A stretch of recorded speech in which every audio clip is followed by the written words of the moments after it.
John Paul II's Theology of the Body.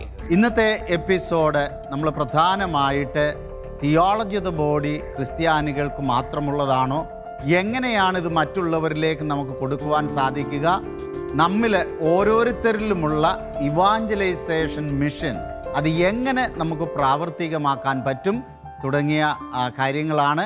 അതിനു മുമ്പായിട്ട് നമുക്ക് പരിശുദ്ധാത്മാവിൻ്റെ കൃപയ്ക്ക് വേണ്ടി പ്രാർത്ഥിക്കാം. അമ്മയുടെ പ്രത്യേക വാത്സല്യവും മാധ്യസ്ഥവും നമുക്ക് തേടിക്കൊണ്ട് ഒരുമിച്ച് ചൊല്ലാം. നന്മ നിറഞ്ഞ മറിയമേ സ്വസ്തി, കർത്താവ് അങ്ങയുടെ കൂടെ സ്ത്രീകളിൽ അനുഗ്രഹിക്കപ്പെട്ടവളാകുന്നു, ഫലമായി ഈശോ അനുഗ്രഹിക്കപ്പെട്ടവനാകുന്നു. പരിശുദ്ധ മറിയമേ തമ്പുരാന്റെ അമ്മേ, പാപികളായ ഞങ്ങൾക്ക് വേണ്ടി എപ്പോഴും ഞങ്ങളുടെ മരണസമയത്തും തമ്പുരാനോട് അപേക്ഷിച്ചുകൊള്ളണമേ. ആമേൻ. Very good. അപ്പോഴേ നമ്മൾ ഈ TOB എപ്പിസോഡിൻ്റെ ഫസ്റ്റ് ഫേസിൻ്റെ അവസാന ഘട്ടങ്ങളിലേക്കാണ് നമ്മൾ പ്രവേശിച്ചുകൊണ്ടിരിക്കുന്നത്. അപ്പോൾ ഇവിടെ പല ചോദ്യങ്ങൾ ആളുകൾ ചോദിക്കുകയുണ്ടായി, എങ്ങനെയാണിത് മറ്റുള്ളവരിലേക്ക് കൊടുക്കുവാൻ പറ്റുക?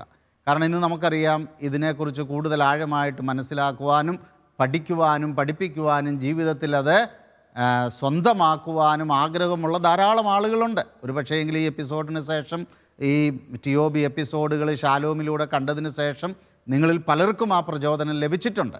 മാമുദിസ സ്വീകരിച്ച എല്ലാ വ്യക്തികൾക്കും ക്രിസ്തുവിൻ്റെ ഇവാഞ്ചലൈസേഷൻ റോൾ ഉണ്ട്. അത് നമ്മൾ മനസ്സിലാക്കിയാലും ഇല്ലെങ്കിലും നമ്മുടെ ജീവിത സാഹചര്യത്തിൽ നിന്നുകൊണ്ട് ഈ ഒരു ഇവാഞ്ചലൈസറായി നമ്മൾ ക്രിസ്തുവിനെ പിന്തുടരുവാൻ ആണ് അവിടുന്ന് ആഗ്രഹിക്കുന്നത്. അപ്പോഴിവിടെ ഞാനൊരു ചോദ്യം നിങ്ങളോട് ചോദിക്കുകയാണ്. ബൈബിളിൽ വളരെ വ്യക്തമായിട്ട് ദൈവത്തിൻ്റെ ഒരാഗ്രഹം ശക്തമായിട്ട് രേഖപ്പെടുത്തുന്ന ഒരു ദൈവവചനമുണ്ട്. ഒരുപക്ഷെ നിങ്ങൾ പലപ്പോഴും കേട്ടിട്ടുള്ളതാണ്, നിങ്ങൾ ഓഡിയൻസും കേട്ടിട്ടുള്ളതാണ്. ആർക്കെങ്കിലും പറയാമോ? ദൈവം എന്താണ് ആഗ്രഹിക്കുന്നത്? എല്ലാ മനുഷ്യരും രക്ഷിക്കപ്പെടണമെന്നാണ് ദൈവം ആഗ്രഹിക്കുന്നത്. എല്ലാ മനുഷ്യരും രക്ഷിക്കപ്പെടണം. ഇതേ നിങ്ങൾക്ക് സ്ലൈഡ് നോക്കാം, ആ ദൈവവചനം അവിടെ വന്നിട്ടുണ്ട്. 1 തിമത്തി 2-4 അതുപോലെ തന്നെ അവിടെ വേറൊരു ദൈവവചനം നിങ്ങൾ വായിക്കുന്നുണ്ട്, 1 ജോൺ ചാപ്റ്റർ 2:2. പലപ്പോഴും നമ്മുടെ മനസ്സിലൊരു ചിന്തയുണ്ട്, ക്രിസ്ത്യാനികൾക്ക് വേണ്ടിയിട്ടുള്ള ദൈവമാണ് എന്ന്, ക്രിസ്ത്യാനികളുടെ ദൈവമാണ് ക്രിസ്തു എന്ന്. പലപ്പോഴും പല ആളുകളും ഇങ്ങനെ സംസാരിക്കാറുണ്ട്, നിങ്ങളുടെ ദൈവം അത് ക്രിസ്തു അല്ലേ, അത് യേശു അല്ലേ. പക്ഷേ എങ്കിൽ സത്യം എന്താണ്? ക്രിസ്തു വന്നിരിക്കുന്നത് ക്രിസ്ത്യാനികൾക്ക് വേണ്ടി മാത്രമാണോ? കത്തോലിക്കർക്കോ ക്രിസ്ത്യാനികൾക്കോ വേണ്ടി മാത്രമല്ല. ക്രിസ്തുവിൻ്റെ രക്ഷാകര ദൗത്യം ഇതാ അവിടെ നമ്മൾ വായിച്ച അതാണ്. അവൻ നമ്മുടെ പാപങ്ങൾക്ക് പരിഹാരബലിയായി നമ്മുടെ മാത്രമല്ല ലോകം മുഴുവൻ്റെയും പാപങ്ങൾക്ക്. അപ്പോൾ ഇത് നമ്മുടെ ഈ തിയോളജി ഓഫ് ദ ബോഡിയെക്കുറിച്ച് നമ്മൾ സംസാരിക്കുമ്പോൾ, മറ്റുള്ളവരോട് സംസാരിക്കുമ്പോൾ ഇത് വളരെ വ്യക്തമായിട്ട് നമ്മുടെ മനസ്സിലുണ്ടായിരിക്കണം. പക്ഷേ നമ്മൾ വളരെയധികം അനുഗ്രഹം ലഭിച്ചവരാണ്. ഈ സത്യം നമുക്ക് മനസ്സിലായി. ഇത് മനസ്സിലാകാത്ത അനേകം ആളുകൾ നമ്മുടെ ചുറ്റിലുമുണ്ട്. ഇതാണ് സത്യം. എനിക്കും നിനക്കും വേണ്ടി മരിച്ച ഒരുവനുണ്ട്, അവനാണ് യേശു. അപ്പോൾ നമ്മൾ ഈ ഒരു സത്യമാണ് നമ്മൾ ലോകത്തോട് വിളിച്ചു പറയേണ്ടത്. ഇപ്പോൾ വീണ്ടും നിങ്ങളുടെ ശ്രദ്ധ എല്ലാ മനുഷ്യരും രക്ഷ പ്രാപിക്കണമെന്നും സത്യത്തിൻ്റെ അറിവിലേക്ക്, അതായത് യേശുക്രിസ്തുവിലേക്ക് വരണമെന്നും ദൈവം ആഗ്രഹിക്കുന്നു. ഈ വെളിപാട് ഭൂമിയുടെ അതിർത്തികൾ വരെ എത്തേണ്ടതിനായി സർവ്വജനതകളോടും വ്യക്തികളോടും ക്രിസ്തു പ്രഘോഷിക്കപ്പെടണം. ഇതാണ് കത്തോലിക്ക സഭയുടെയും മനോഭാവവും നിലപാടും. ഈ സത്യം എല്ലാ മനുഷ്യരും അറിയണം, ഭൂമിയുടെ അതിർത്തികൾ വരെ ഇത് പ്രഘോഷിക്കപ്പെടണം. അപ്പോൾ ഇവിടെ ശിഷ്യന്മാരോട് ഈശോ കൊടുത്ത ദൗത്യവും അതുതന്നെയാണ്. മർക്കോസിൻ്റെ സുവിശേഷം 14-15 നിങ്ങൾക്ക് അവിടെ കാണാം. അവൻ അവരോട് പറഞ്ഞെന്താണ്? നിങ്ങൾ ലോകം മുഴുവനും പോയി സകല സൃഷ്ടികളോടും സുവിശേഷം പ്രഘോഷിക്കണം. അപ്പോൾ ഈ ദൗത്യം അവർക്ക് കൊടുത്തു. നമുക്ക് ഓരോരുത്തർക്കും പ്രത്യേകിച്ച് മാമുദീസായിലൂടെ ക്രിസ്തുവിൻ്റെ മൗതിക ശരീരത്തിലെ അംഗങ്ങളായ നമുക്കെല്ലാവർക്കും ഈ ദൗത്യം നൽകിയിട്ടുണ്ട്. നമുക്കാർക്കും അതിൽ നിന്ന് ഒഴിഞ്ഞു മാറാൻ പറ്റുകയില്ല. വൈദികരോ അല്ലെ സന്യസ്തരോ മിഷണറീസോ മാത്രമല്ല, നമ്മൾ ഓരോരുത്തരും ഈ സത്യം ലോകത്തിൻ്റെ ഒരതിർത്തി മുതൽ മറ്റേ അതിർത്തി വരെ പ്രഘോഷിക്കപ്പെടുവാൻ നമ്മുടേതായ രീതിയിൽ നമുക്കത് ചെയ്യുവാൻ കടപ്പെട്ടവരാണ്. അതുകൊണ്ടാണ് പൗലോസ്ലീഹ അവിടെ പറഞ്ഞത് 1 കൊറിന്ത്യൻസ് 9 അധ്യായം 16 വാക്യം നമുക്ക് വീണ്ടും അവിടെ വായിക്കാം. ഞാൻ സുവിശേഷം പ്രസംഗിക്കുന്നെങ്കിൽ അതിൽ എനിക്ക് അഹംഭാവത്തിന് വകയില്ല. അതെൻ്റെ കടമയാണ്. ഞാൻ സുവിശേഷം പ്രസംഗിക്കുന്നില്ലെങ്കിൽ എനിക്ക് ദുരിതം. ഇത് എൻ്റെ ഒരു ഒബ്ലിഗേഷനാണ് എന്ന് പൗലോസ്ലീഹ പറയുക. It is my duty. ഈ ഒരു ഡ്യൂട്ടി എന്നിൽ എങ്ങനെ നിക്ഷിപ്തമായിരിക്കുകയാണ്. അത് ഞാൻ ചെയ്തില്ലെങ്കിൽ എനിക്ക് കഷ്ടം. ഇതാണ് പൗലോസ്ലീഹയുടെ മനോഭാവം. പൗലോസ്ലീഹ ഈ സുവിശേഷ പ്രഘോഷണത്തെക്കുറിച്ച് സംസാരിച്ചത്. അപ്പോൾ നമ്മൾ ഈ തിയോളജി ഓഫ് ദ ബോഡിയിലൂടെ ഒരുപാട് സത്യങ്ങൾ, പ്രത്യേകിച്ച് ഇന്നത്തെ കാലഘട്ടത്തിൽ നമ്മളെ അധികം അലട്ടിക്കൊണ്ടിരിക്കുന്ന ഈ ഹോട്ട് ബട്ടൺ ഇഷ്യൂസ്, സെക്യുലർ കൾച്ചറിൻ്റെ ക്ലാഷസ്, മനുഷ്യൻ ദൈവത്തിൽ നിന്ന് അകന്നു പോകുവാൻ തക്കവണ്ണം പിശാച് ശരീരത്തെയും സെക്സിനെയും വിവാഹത്തെയും ഒക്കെ ഉപയോഗിച്ചുകൊണ്ട് ചെയ്യുന്ന ഒരുപാട് കാര്യങ്ങളെക്കുറിച്ച് ആളുകൾക്ക് സത്യാവസ്ഥ പറഞ്ഞ് മനസ്സിലാക്കി കൊടുക്കുവാൻ ദൈവം പരിശുദ്ധാത്മാവ് വിശുദ്ധ ജോൺ പോൾ രണ്ടാമൻ മാർപ്പാപ്പായിലൂടെ നമുക്ക് നൽകിയതാണ് ഈ ശരീരത്തിൻ്റെ ദൈവശാസ്ത്രമെന്ന ആ കാറ്റഗീസസ്, ആ പഠന പരമ്പരകൾ. അപ്പോൾ ഇത് നമ്മുടെ ഡ്യൂട്ടിയാണ്. ഇപ്പോൾ നമ്മൾ ഇത്രയും എപ്പിസോഡുകൾക്ക് ശേഷം ഇത് നമ്മുടെ ഡ്യൂട്ടിയാണ്. നമ്മൾ മറ്റുള്ളവരിലേക്ക് ഈ സത്യം പറഞ്ഞു കൊടുക്കുക. അതിനുവേണ്ടി നമ്മൾ ഈശോയുടെ ആ വിളി സ്വീകരിക്കുക എന്നുള്ളത്. അപ്പോൾ ഇതെങ്ങനെ സാധിക്കും? ഇതാണ് നമ്മളിനിയും ചിന്തിക്കുന്നത്. അപ്പോൾ ഇവിടെ വീണ്ടും നിങ്ങളുടെ ശ്രദ്ധ ഈ ദൈവവചനത്തിലേക്ക് ഞാൻ ക്ഷണിക്കുകയാണ്. യോഹന്നാൻ്റെ സുവിശേഷം 16 അധ്യായം 13 വാക്യത്തിൽ ഇവിടെ ഈശോ പറയുന്നു, നിങ്ങൾക്കിത് സാധിക്കും. എങ്ങനെയാണ്? സത്യാത്മാവ് വരുമ്പോൾ നിങ്ങളെ സത്യത്തിൻ്റെ പൂർണ്ണതയിലേക്ക് നയിക്കും. ആദ്യം നമ്മൾ സത്യമറിയണം. നമ്മളെ സത്യത്തിൻ്റെ പൂർണ്ണതയിൽ പരിശുദ്ധാത്മാവ് നയിക്കും. ആ പൂർണ്ണതയിൽ നിന്നുകൊണ്ട് തന്നെ നമുക്ക് മറ്റുള്ളവർക്ക് ഈ സത്യം മനസ്സിലാക്കി കൊടുക്കുവാൻ സാധിക്കും. അപ്പോൾ അങ്ങനെ നിങ്ങൾ സത്യമറിയുകയും സത്യം നിങ്ങളെ സ്വതന്ത്രരാക്കുകയും ചെയ്യും. ഇന്ന് പാപത്തിൻ്റെ, അതുപോലെ തന്നെ ഈ മ്ലേച്ഛതകളുടെ, തിന്മയുടെ, ശരീരത്തിൻ്റെ ഒക്കെ പലതരത്തിലുള്ള മാരകമായ തിന്മകളിൽ അടിമപ്പെട്ട് കിടക്കുന്ന മനുഷ്യരെ സത്യമറിയുമ്പോൾ അവരെ അത് സ്വതന്ത്രരാക്കും. ഇപ്പം ഞാൻ ഈ ലോകത്തിൻ്റെ പല ഭാഗങ്ങളിലായിട്ട് ഈ TOB റിട്രീറ്റുകളും മറ്റും പല തരത്തിലുള്ള ആളുകൾക്ക് എടുക്കുമ്പോൾ ഇതാണ് നമ്മൾ കണ്ടുകൊണ്ടിരിക്കുന്നത്. ഒരു വലിയ ട്രാൻസ്ഫോമിങ് എഫക്ട്സ് ഇതിന് ഉണ്ട്. പരിശുദ്ധാത്മാവ് അവിടെ ശക്തമായിട്ട് പ്രവർത്തിക്കുന്നത് മനുഷ്യരുടെ മനസ്സുകളിലേക്ക് ഈ ബോധ്യങ്ങൾ അങ്ങ് കൊടുക്കുക, സത്യത്തിൻ്റെ ബോധ്യങ്ങൾ കൊടുക്കുക. Why it is wrong.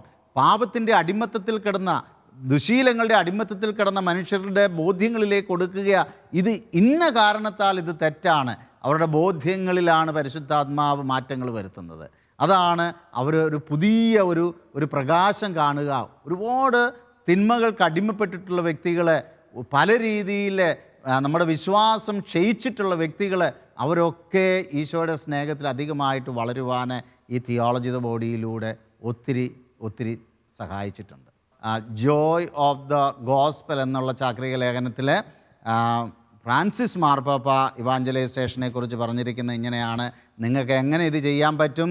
The holy spirit, അതായത് ദൈവത്തിൻ്റെ ഈ ആത്മാവ്, ഈ തീയാകുന്ന ആത്മാവ് നിങ്ങളുടെ ഹൃദയങ്ങളിൽ ഒരു വലിയ ജ്വലനം സൃഷ്ടിക്കണം. അല്ലെങ്കിൽ ഈ പരിശുദ്ധാത്മാവാകുന്ന തീ നിങ്ങളുടെ ഹൃദയങ്ങളിൽ കത്തി ജ്വലിച്ചില്ലെങ്കിൽ നിങ്ങൾക്ക് ഇത് മറ്റുള്ളവർക്ക് ഈ നല്ല വിശേഷം പറഞ്ഞു കൊടുക്കുവാൻ പറ്റുകയില്ല. അതുകൊണ്ടാണ് നമ്മൾ ഈ എപ്പിസോഡിൽ പരിശുദ്ധാത്മാവ് ആരാണ് നമ്മുടെ ജീവിതത്തിൽ, നമ്മൾ ഒത്തിരി ഏറെ പരിശുദ്ധാത്മാവിനെക്കുറിച്ച് നമ്മൾ കേട്ടിട്ടുണ്ട്.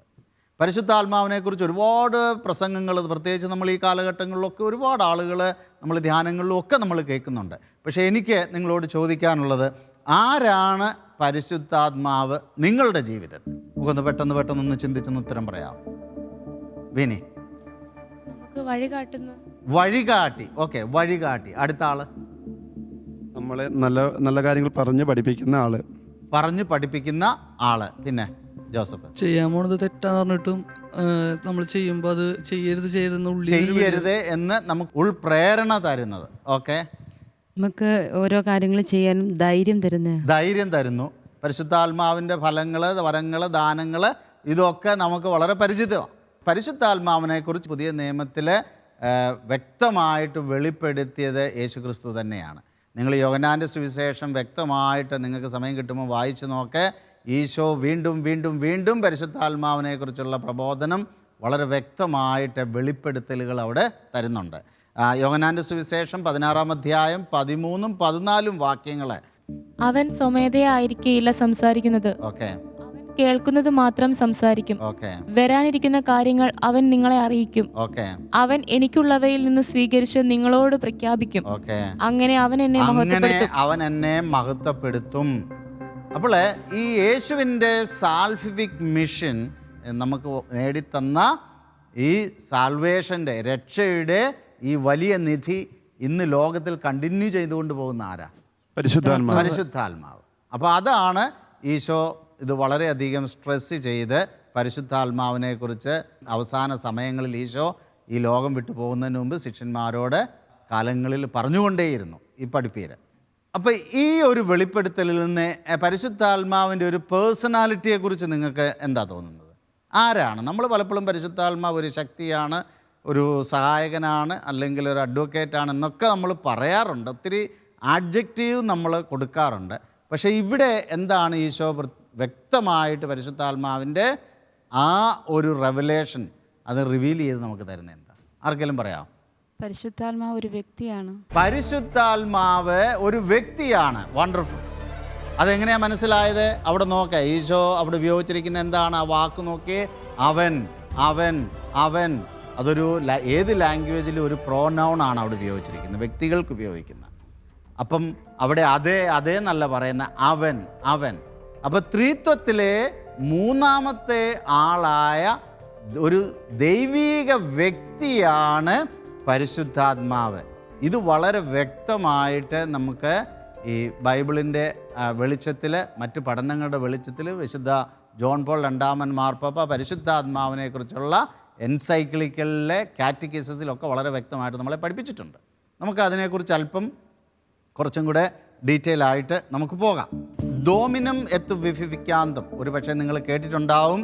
Holy spirit the lord the giver of life, ഇതാണ് അതിൻ്റെ ടൈറ്റിൽ. ഇതൊരു ചാക്രിക ലേഖനമാണ്. ഇവിടെ ജോൺ പോൾ രണ്ടാമൻ മാർപ്പാപ്പ പറയുന്നത് പഴയ നിയമത്തിൽ പരിശുദ്ധാത്മാവിനെക്കുറിച്ച് നമുക്ക് കൂടുതൽ കാര്യങ്ങളൊന്നും മനസ്സിലായിരുന്നില്ല.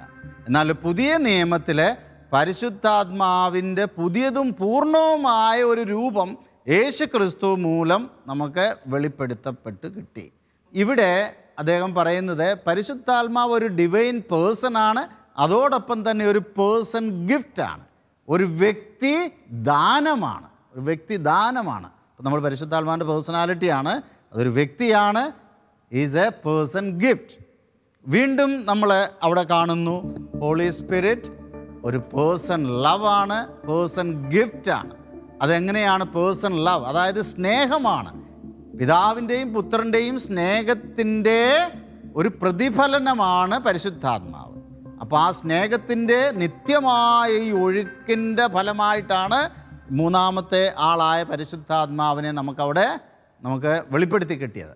അപ്പോൾ യേശു ക്രിസ്തു തൻ്റെ അവതാരത്തിൽ പിതാവിൽ നിന്നുള്ള ഒരു വ്യക്തി ദാനമായിരിക്കുന്നത് പോലെ പരിശുദ്ധാത്മാവും പിതാവുമായ ദൈവത്തിൽ നിന്നും യേശുവിൽ നിന്നുമുള്ള ഒരു വ്യക്തി ദാനമാണ് പരിശുദ്ധാത്മാവ്. അതുകൊണ്ടാണ് നമ്മൾ റോമൻസ് 5:5 നമുക്ക് സ്ലൈഡ് കാണാം, ഒന്ന് വായിക്കാമോ? നമുക്ക് നൽകപ്പെട്ടിരിക്കുന്ന പരിശുദ്ധാത്മാവിലൂടെ ദൈവത്തിന്റെ സ്നേഹം നമ്മുടെ ഹൃദയങ്ങളിലേക്ക് ചൊരിയപ്പെട്ടിരിക്കുന്നു. ആരിലൂടെയാണ്? ഈ പരിശുദ്ധാത്മാവിലൂടെ. Is a person love, is a person gift, is a person love. ഈ പ്രപഞ്ചത്തെ മുഴുവനും താങ്ങി നിർത്തുവാൻ കഴിവുള്ള അത്രത്തോളം വലിയ ശക്തിയുള്ള പരിശുദ്ധാത്മാവാണ് നമ്മുടെ ജീവിതത്തിൽ ഉള്ളത്. വീണ്ടും വിശുദ്ധ ജോൺ പോൾ രണ്ടാമൻ മാർപ്പാപ്പ പറയുന്നു ഇതൊരു ഫൈനൽ ഗിഫ്റ്റാണ്. ഈ ലോകത്തിൽ നമുക്ക് എന്തെങ്കിലും ഏറ്റവും ഫൈനസ്റ്റ് ഗിഫ്റ്റ് എന്താ വേണ്ടതെന്ന് ചോദിച്ചാൽ അത് പരിശുദ്ധാത്മാവാണ്. പരിശുദ്ധാത്മാവിനെ നമുക്ക് ആ പരിശുദ്ധാത്മാവുമായിട്ടുള്ള ജീവിതം ആഴപ്പെട്ട് കഴിയുമ്പോൾ ഈ ലോകത്തിലുള്ളതിനെ എല്ലാത്തിനെയും കവച്ചു വെച്ചുകൊണ്ട് നമ്മുടെ ജീവിതത്തിൽ കിട്ടാവുന്ന ഏറ്റവും വലിയ ഒരു ഗിഫ്റ്റ് നമുക്ക് കിട്ടിക്കഴിഞ്ഞു.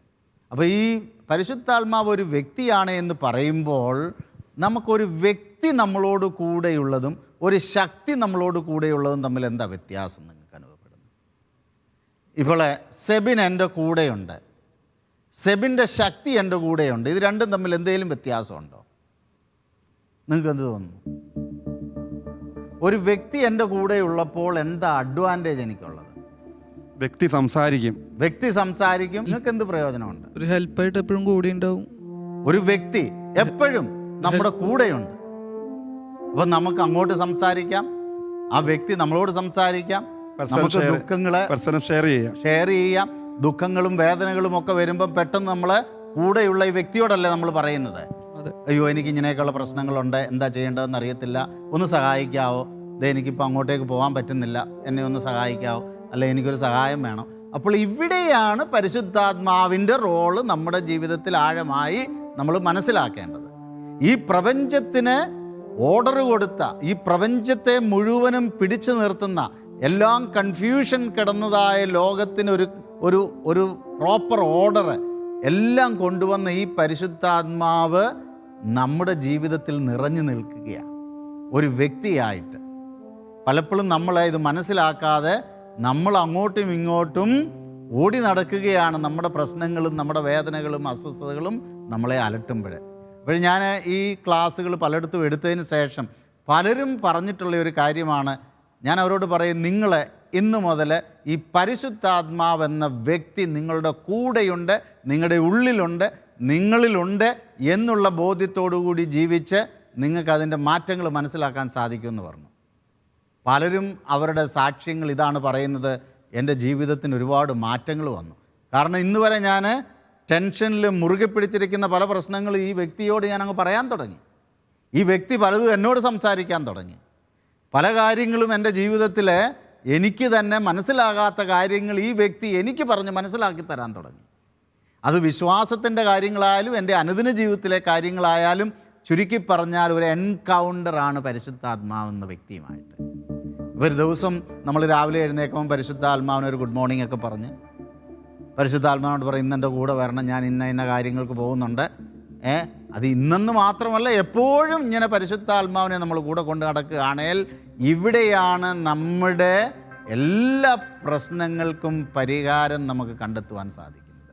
അപ്പോൾ ഈ ഒരു മനോഭാവം നമ്മൾ വളർത്തിയെടുത്തു കഴിഞ്ഞാൽ പലപ്പോഴും നമ്മൾ പരിശുദ്ധാത്മാവിനെക്കുറിച്ച് ചിന്തിക്കുമ്പോൾ നമുക്ക് ശക്തി അറ്റുപോകുമ്പോൾ നമുക്കൊരു വേറൊരു ശക്തി വേണം. അപ്പോൾ എന്നെക്കാട്ടിലും അല്പം കൂടെ ശക്തിയുള്ള ഒരു ശക്തി എനിക്ക് വേണം. ഇതാണ് പരിശുദ്ധാത്മാവിനെക്കുറിച്ച് ചിന്തിക്കുന്നത്. അപ്പോൾ ഇവിടെ തിരുവചനം തന്നെ നമ്മളോട് പറയുന്നു, ഈ പരിശുദ്ധാത്മാവ് നിന്നിലുണ്ട്, ഈ പരിശുദ്ധാത്മാവിൻ്റെ ആലയമാണ് നിൻ്റെ ശരീരം, ഈ പരിശുദ്ധാത്മാവിലൂടെ നിൻ്റെ ജീവിതത്തിലേക്ക് ദൈവസ്നേഹം ഒഴുകും, ഈ പരിശുദ്ധാത്മാവിലൂടെ നിൻ്റെ ജീവിതത്തിന് ആവശ്യമുള്ളതെല്ലാം നിനക്ക് ലഭിക്കും. നമ്മൾ വിശ്വസിക്കുക, വിശ്വാസത്തിൻ്റെ കണ്ണുകളിലൂടെ നമുക്ക് കാണുവാൻ സാധിച്ചാൽ മതി. ധാരാളം ആളുകളുടെ അനുഭവമാണ്, എൻ്റെ വ്യക്തിപരമായിട്ടുള്ള അനുഭവമാണ്, ഈ പരിശുദ്ധാത്മാവെന്നുള്ള വ്യക്തി ഇതൊരു ശക്തിയായി നമ്മൾ മാറ്റി നിർത്തരുത്. വേറെങ്ങും അല്ല, എൻ്റെ കൂടെ മാമോദീസ സ്വീകരിച്ചു കഴിഞ്ഞ, കൺഫർമേഷൻ സ്വീകരിച്ചു കഴിഞ്ഞ എൻ്റെ കൂടെ പരിശുദ്ധാത്മാവ് ഗ്യാരൻറ്റീഡായിട്ടുണ്ടെന്നുള്ളതിന് യാതൊരു സംശയവുമില്ല. അപ്പം നമുക്ക് പ്രാർത്ഥിക്കാൻ സാധിക്കാത്ത സമയങ്ങളിൽ പരിശുദ്ധാത്മാവ് എന്ന വ്യക്തിയോട് നമുക്ക് ചോദിക്കാം, നമുക്ക് പറയാം, ഇന്ന് എനിക്ക് പ്രാർത്ഥിക്കാൻ പറ്റുന്നില്ല, എന്നെ ഒന്ന് സഹായിക്കണേ, എനിക്ക് വേണ്ടി പ്രാർത്ഥിക്കണേ. ഇതാണ് തിരുവചനം അവിടെ പറഞ്ഞത്. റോമൻസ് 8:26-27 പറഞ്ഞത്, ഇതാ ഈ പരിശുദ്ധാത്മാവ് നമുക്ക് വേണ്ടി പ്രാർത്ഥിക്കും, നമുക്ക് വേണ്ടി എന്തും ചെയ്യും. വിശ്വാസം നഷ്ടപ്പെട്ടു പോയ മനുഷ്യരുണ്ട്, നമ്മുടെ കുടുംബങ്ങളിലുണ്ടാകാം, മറ്റ് സ്ഥലങ്ങളിലൊക്കെ നമ്മൾ കണ്ടിട്ടുണ്ട്. ഞാൻ അവരോടെല്ലാം ഞാൻ പറയുന്ന ഒരു കാര്യം ഇതാണ്, നിങ്ങൾക്ക് വിശ്വാസം നഷ്ടപ്പെട്ടു, അതോർത്ത് നിങ്ങൾ ദുഃഖിക്കാതെ നിങ്ങളുടെ വിശ്വാസം വർദ്ധിപ്പിക്കുവാനായിട്ട്, നിങ്ങൾക്ക് വിശ്വാസം കൂടുതൽ ആഴപ്പെടുത്തുവാനായിട്ട് നിങ്ങൾക്ക് നിങ്ങളുടെ കൂടെയുള്ള പരിശുദ്ധാത്മാവിൻ്റെ സഹായം ചോദിക്കാൻ പറഞ്ഞു.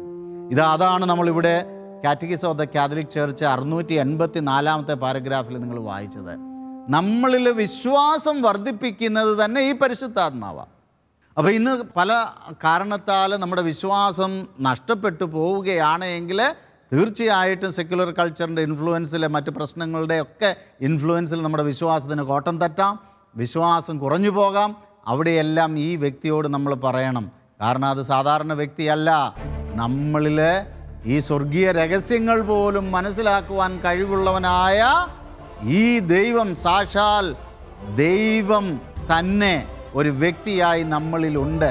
The personality of the holy Spirit. അതാണ്. അപ്പോൾ ഈ വ്യക്തിയോട് നമ്മൾ പറയുക. നമ്മുടെ ജീവിതത്തിൽ പറയാൻ പറ്റാത്ത ഒരു കാര്യവും ഇല്ല. പലപ്പോഴും പലതും നമ്മൾ മൂടി വെച്ചിട്ടുണ്ട്, ആരും അറിയത്തില്ലെന്ന് വിചാരിക്കും. പരിശുദ്ധാത്മാവ് എന്താ നമ്മൾ പറഞ്ഞത്? സ്വർഗീയ രഹസ്യങ്ങൾ പോലും മനസ്സിലാക്കാൻ കഴിവുള്ളവനാണ്. അപ്പം നമ്മൾ അവിടെ ഒന്നും ഹൈഡ് ചെയ്ത് വെക്കാൻ പറ്റുകയില്ല. അപ്പോൾ അതാണ് നമുക്ക് ഇതിൻ്റെ ഒരു വലിയൊരു ശക്തി എന്ന് പറയുന്നത്.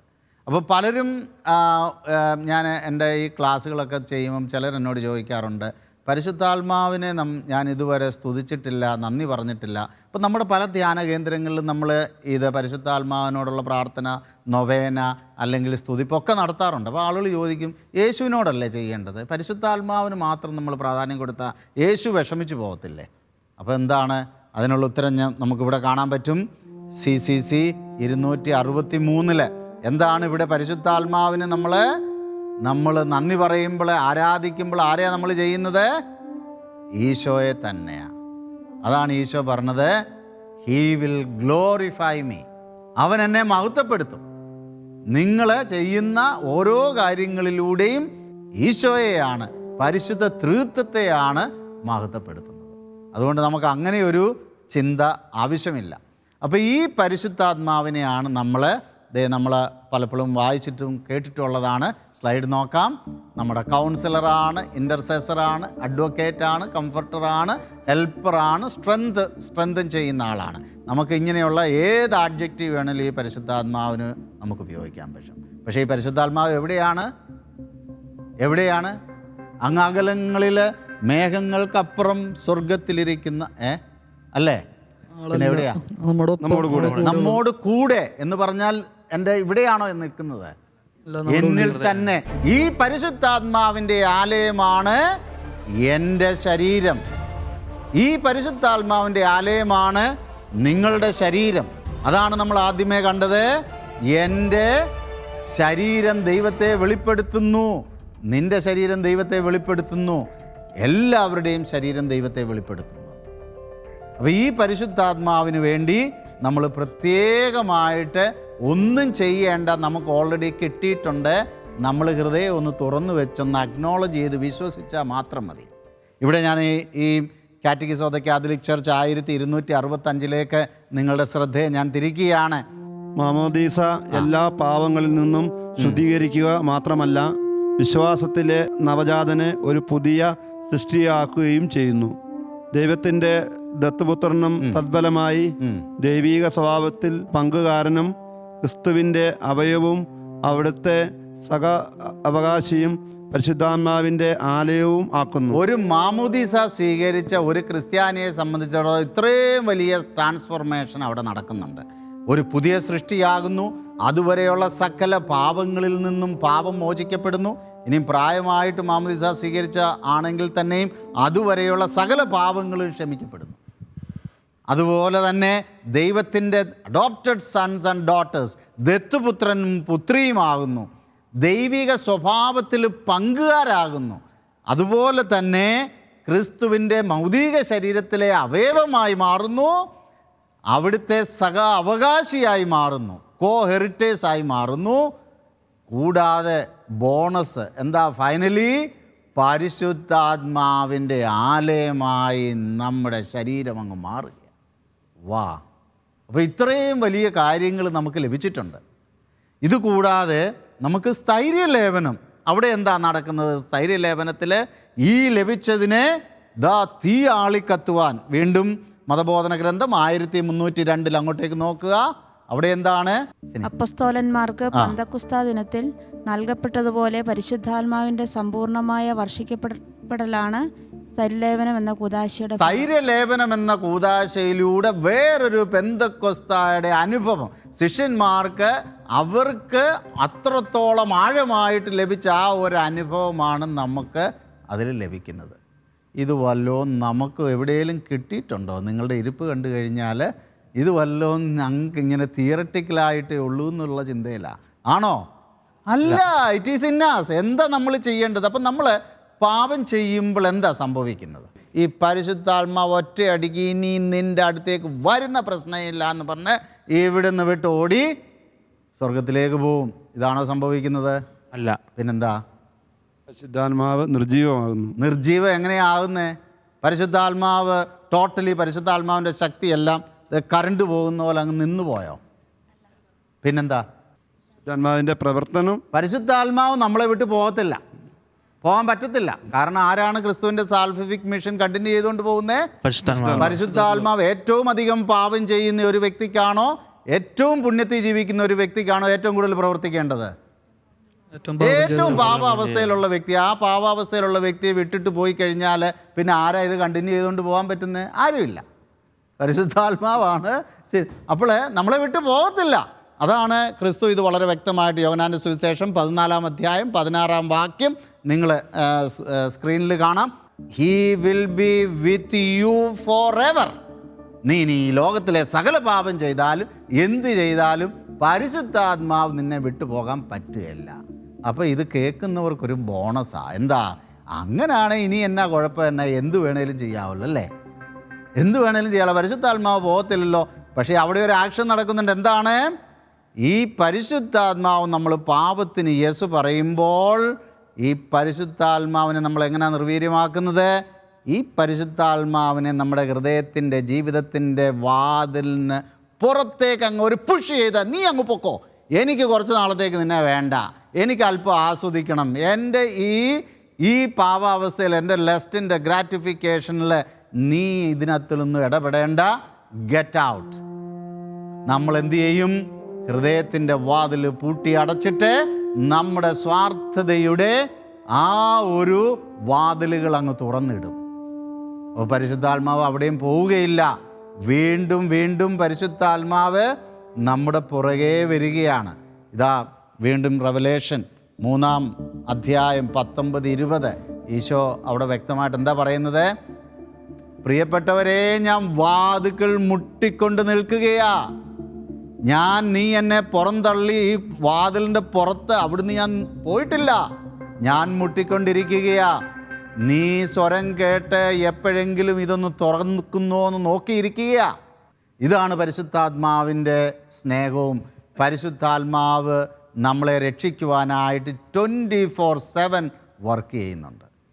അപ്പോൾ നമ്മൾ അടച്ചു പൂട്ടിയിരിക്കുന്ന ഈ വാതിലിൻ്റെ എവിടെയെങ്കിലും ഒരു ചെറിയ ക്രാക്ക് ഉണ്ട് എങ്കിൽ അവിടെ കുറ്റു നോക്കി എങ്ങനെയെങ്കിലും ഉള്ളിൽ നുഴഞ്ഞു കയറാനായിട്ട് പരിശ്രമിക്കുന്ന ഒരു പരിശുദ്ധാത്മാവാണ് നമ്മുടെ കൂടെയുള്ളത്. അങ്ങനെയുള്ള ഒരു പരിശുദ്ധം. അതുകൊണ്ട് പാപത്തിൻ്റെ എത്ര തിക്തമായ അടിമത്തത്തിൽ നമ്മളാണ് എങ്കിലും ഒരു മനുഷ്യൻ ക്രിസ്തുവിൽ വിശ്വസിക്കുന്ന, പരിശുദ്ധാത്മാവിൽ വിശ്വസിക്കുന്ന, യേശു നമുക്ക് തന്ന രക്ഷയിൽ വിശ്വസിക്കുന്ന ഒരു വ്യക്തിക്ക് നിരാശയ്ക്ക് വകയില്ല. പിന്നെയോ നമ്മൾ വേദനയിൽ ഈ പരിശുദ്ധാത്മാവിനെ നമ്മൾ പുറത്തു നിർത്തി ജീവിതത്തിൽ നിന്ന് പുറന്തള്ളി നമ്മൾ ചെയ്യേണ്ടത് വേറൊന്നുമില്ല, ഹൃദയത്തിൻ്റെ വാതിൽ തുറന്നു വയ്ക്കുക. ഈ തിരുവചനം ഞാൻ നിങ്ങളുടെ ശ്രദ്ധയിലേക്ക് കൊണ്ടുവരികയാണ്. റോമൻസ് 8:11. ഇവിടെ ഇതാണ് പറയുന്നത്. ഇത് നമുക്ക് വിശ്വസിക്കുവാൻ സാധിക്കുമോ? യേശുവിനെ മരിച്ചവരിൽ നിന്ന് ഉയർപ്പിച്ചവൻ്റെ ആത്മാവ് നിങ്ങളിൽ വസിക്കുന്നുണ്ടേ എന്ന് നിങ്ങൾക്ക് വിശ്വസിക്കുവാൻ സാധിക്കുമോ? വിശ്വസിക്കുമെങ്കിൽ യേശുക്രിസ്തുവിനെ ഉയർപ്പിച്ചവൻ നിങ്ങളുടെ മർത്യ ശരീരങ്ങൾക്കും നിങ്ങളിൽ വസിക്കുന്ന തൻ്റെ ആത്മാവിനാൽ ജീവൻ പ്രദാനം ചെയ്യും. നിങ്ങളുടെ ജീവിതത്തിലെ ജീവനറ്റ തിന്മയുടെ, ദുശീലങ്ങളുടെ, പലതരത്തിലുള്ള ദുസ്തഴക്കങ്ങളുടെയൊക്കെ ആധിപത്യത്തിൽ നിങ്ങൾ മരവിച്ച് കിടന്നാലും ഈ വിശ്വാസത്തോടുകൂടി ഹൃദയത്തിൻ്റെ വാതിൽ തുറന്ന് ഈ പരിശുദ്ധാത്മാവ് എന്ന വ്യക്തിയെ പ്രവർത്തിക്കുവാൻ അനുവദിച്ചാൽ ആ ഹൃദയത്തിൽ എത്ര അശുദ്ധിയുണ്ടെങ്കിലും അതെല്ലാം പുതുജീവനുള്ളതായി ദൈവിക ജീവൻ കൊണ്ട് നിറയും. ഇതാണ് ഗുഡ് ന്യൂസ്. ഇതാണ് ഈശോ നമുക്ക് വെളിപ്പെടുത്തി തന്നത്. നമുക്ക് ആ സ്ലൈഡും കൂടെ ഒന്ന് കാണാം. ഒന്ന് വായിച്ചേ. ഒരു പുതിയ ഹൃദയം ആ നിങ്ങൾക്ക് ഞാൻ നൽകും. ഓക്കെ ഒരു പുതു ചൈതന്യം നിങ്ങളിൽ ഞാൻ നിക്ഷേപിക്കും. ഓക്കെ. നിങ്ങളുടെ ശരീരത്തിൽ നിന്ന് ശിലാഹൃദയം എടുത്തു മാറ്റി മാംസള ശിലാഹൃദയം എടുത്തു മാറ്റി മാംസളമായ ഹൃദയം ഞാൻ നിങ്ങൾക്ക് തരാൻ പോകുന്നു. ഇങ്ങനെയാണ് ദൈവം നമുക്ക് തരുന്നത്. ഈ പരിശുദ്ധാത്മാവിന് നമ്മളെ തുറന്നു വെച്ച് പരിശുദ്ധാത്മാവ് ലെറ്റ് ഇറ്റ് വർക്ക്. ഈ പരിശുദ്ധാത്മാവ് നമ്മുടെ തിന്മകളും, അതുകൊണ്ട് അവിടെയാണ് നമ്മുടെ ജീവിതത്തിൻ്റെ വിജയമിരിക്കുന്നത്. എത്ര തകർന്നടിഞ്ഞ, എത്ര മരവിച്ച ജീവിതാവസ്ഥയാണെങ്കിലും ഒന്ന് തുറന്നു കൊടുത്താൽ അവിടെ വലിയ അത്ഭുതങ്ങൾ ചെയ്യുവാൻ കഴിവുള്ള ഒരു ദൈവീക വ്യക്തിയാണ് ഈ പരിശുദ്ധാത്മാവ്. ഈ ദൈവിക വ്യക്തി എന്നിലുണ്ട്, നിങ്ങളിലുണ്ട്. നമ്മൾ ആ ദൈവിക വ്യക്തിയെ വിശ്വസിച്ച് നമ്മുടെ ജീവിതത്തിൻ്റെ കൺട്രോൾ അങ്ങോട്ട് കൊടുത്തു കഴിയുമ്പോൾ ഇതാ ദൈവവചനം നമ്മുടെ ജീവിതത്തിൽ പ്രാവർത്തികമാക്കും. 2 കൊറിന്ത്യൻസ് ചാപ്റ്റർ 5:17 ഇതാണ് പറയുന്നത്, നിങ്ങളൊരു പുതിയ സൃഷ്ടിയായി മാറും. ഈ തിയോളജി ദ ബോഡി നമ്മൾ പഠിച്ചതും നമ്മൾ മനസ്സിലാക്കിയതുമെല്ലാം നമ്മുടെ ജീവിതത്തിനൊരു പുതിയ അർത്ഥം നമുക്ക് ലഭിക്കും. ആദ്യം നമുക്കാണ് ഈ ട്രാൻസ്ഫോർമേഷൻ വേണ്ടത്. ആദ്യം നമ്മളിൽ ഇത് പ്രവർത്തിച്ച് ഇതൊരനുഭവമാകുമ്പോൾ ഇത് മറ്റുള്ളവരിലേക്ക് നമുക്ക് പറഞ്ഞു കൊടുക്കുവാൻ വളരെ എളുപ്പമാണ്. അപ്പം പലരും എന്നോട് ഈ ചോദ്യങ്ങൾ ചോദിക്കാറുണ്ട്, ഇതെങ്ങനെ ഞങ്ങൾ മറ്റുള്ളവർക്ക് പറഞ്ഞു കൊടുക്കും? അതിനുള്ള ഉത്തരമാണ് ഈ എപ്പിസോഡിൽ നിങ്ങൾക്ക് കിട്ടിയത്. It is the holy spirit who works. അപ്പോൾ പലരും പരിശുദ്ധാത്മാവ് തീയാണ്, കാറ്റാണ്, അല്ല വെള്ളമാണ് എന്നൊക്കെ നമ്മൾ ബൈബിളിൽ പറയുന്നല്ലോ എന്നൊക്കെ ചോദ്യങ്ങൾ ചോദിക്കാറുണ്ട്. അപ്പോൾ അത് ഞാൻ ഇങ്ങനെയാണ് ക്ലാരിഫൈ ചെയ്യുന്നത്. ഇത് പ്രതീകാത്മകമായിട്ടാണ് ഈ തീയും വെള്ളവും ഒക്കെ ഉപയോഗിക്കുന്നത്. ഇതൊരു ഭാഗ്യമായിട്ടുള്ളൊരു അടയാളമായിട്ടാണ്. പക്ഷേ പരിശുദ്ധാത്മാവെന്നുള്ള വ്യക്തി ഒരു ദൈവീക വ്യക്തിയാണ്. അത് യേശു വളരെ വ്യക്തമായിട്ട് നമുക്ക് വെളിപ്പെടുത്തി തന്നിട്ടുണ്ട്. മറ്റ് നമ്മൾ ഉപയോഗിക്കുന്ന ആഡ്ജക്റ്റീവ്സ് എല്ലാം അതിനെ നമുക്ക് മനസ്സിലാക്കാൻ സഹായിക്കത്തക്ക വിധത്തിൽ ഉപയോഗിക്കുന്നു എന്നുള്ളതേ ഉള്ളൂ. വീണ്ടും അടുത്ത എപ്പിസോഡിൽ നമ്മൾ കാണുന്നത് വരെ bye bye. Jesus loves you. Be the holy spirit with you always as a divine person. അടുത്ത എപ്പിസോഡിൽ തിയോളജി ഓഫ് ദ ബോഡി എങ്ങനെ കൂടുതൽ ആഴമായിട്ട് മനസ്സിലാക്കുവാനും ജീവിതത്തിൽ സ്വീകരിക്കുവാനും നമുക്ക് സാധിക്കും. അതിൻ്റെ പ്രധാനപ്പെട്ട ഘടകമായ പരിശുദ്ധ കുർബാന, അതുപോലെ കുംഭസാരം, ഇതെങ്ങനെ നമ്മുടെ ജീവിതത്തെ മാറ്റിമറിക്കുവാൻ സാധിക്കും, തിയോളജി ഓഫ് ദ ബോഡിയും പരിശുദ്ധ കുർബാനയുമായിട്ടുള്ള ബന്ധം, ഇതിനു വേണ്ടി കാത്തിരിക്കുക. John Paul II's Theology of the Body.